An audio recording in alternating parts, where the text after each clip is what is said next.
kerikil, pasir, dan tentunya bisa berupa abu vulkanik. Widya. Iya, Rifai, tahan dulu laporan Anda. Kalau tadi saya menyimak, sepertinya dentuman itu terjadi bahkan kurang dari 2 menit sekali. Tapi tahan dulu laporan Anda. Kita juga sudah tersambung dengan Kepala Pusat Vulkanologi Mitigasi Bencana Geologi, Muhammad Hendrasto. Bapak Hendrasto? Selamat malam, Bapak Hendrasto, bisa mendengar suara saya?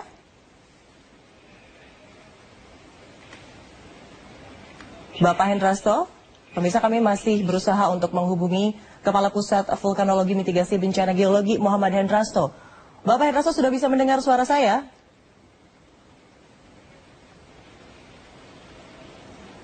Iya, nampaknya terjadi sedikit kesalahan teknis.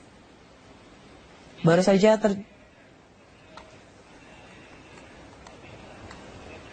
Iya, dan pemirsa, kita akan masih mencoba berhubung atau tersambung dengan Bapak Hendrasto.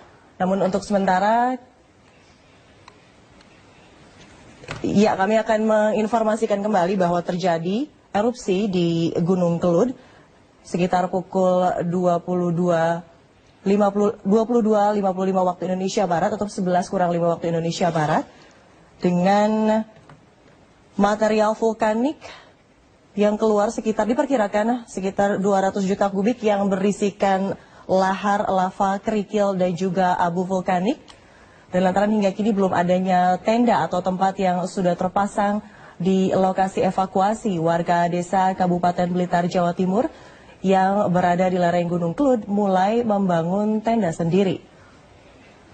Belum adanya tenda atau bangunan yang siap huni di lokasi evakuasi menjadikan warga Dusun Gambar Anyar, Desa Sumber Asri, Kecamatan Legok, Kabupaten Blitar berinisiatif membuat dan memasang tenda sendiri. Warga sengaja berinisiatif untuk membangun tenda ini sebagai bentuk antisipasi meletusnya Gunung Kelud yang berada di Kediri, Jawa Timur.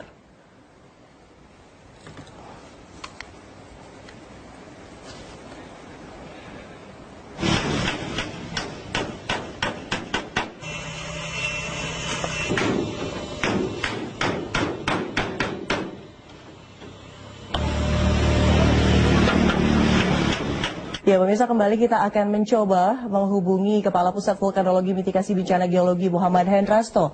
Pak Hendrasto, selamat malam. Selamat malam. Ya, informasi terkini apa Pak yang bisa Anda sampaikan mengenai meletusnya Gunung Kelud di Kediri, Jawa Timur?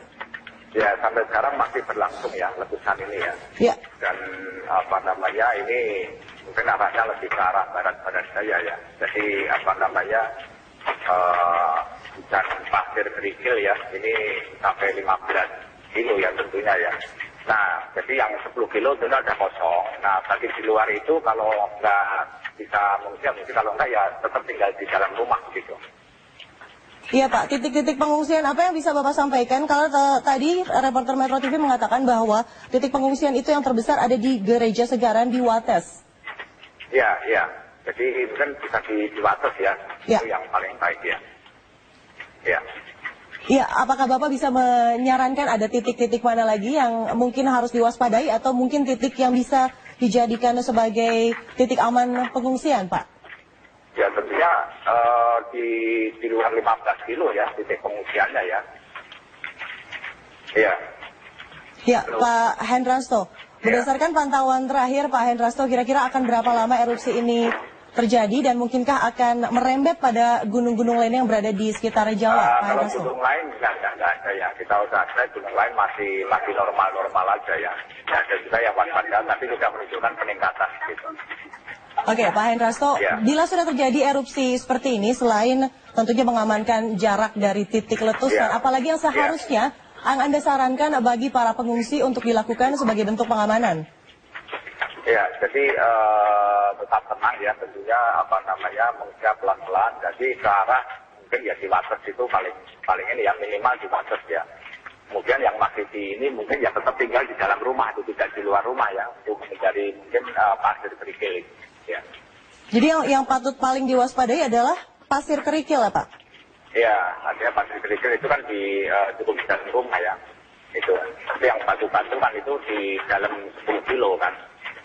Dalam radius 10 km ya? 10 kilo itu saya pikir itu sudah dikosongkan ya. Ya. Oke.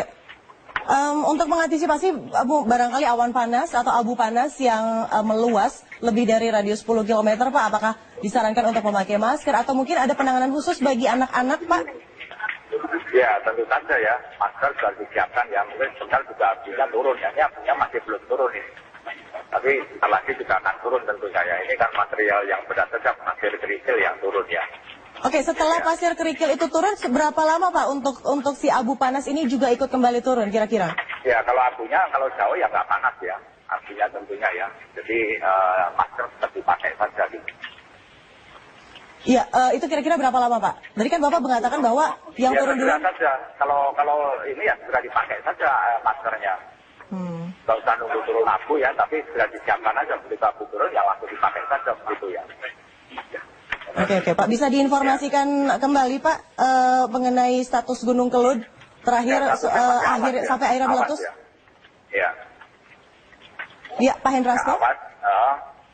Ya, dan letusan juga masih berlangsung sampai saat ini. Halo? Halo? Ya, Pak Hendrasto, bisa diulang lagi Pak informasi mengenai letusan Gunung Kelud dari mulai tepatnya kapan, jam tepatnya kapan meletus, Ya, mulai lalu berapa ketinggian dan jam 22.50 tadi.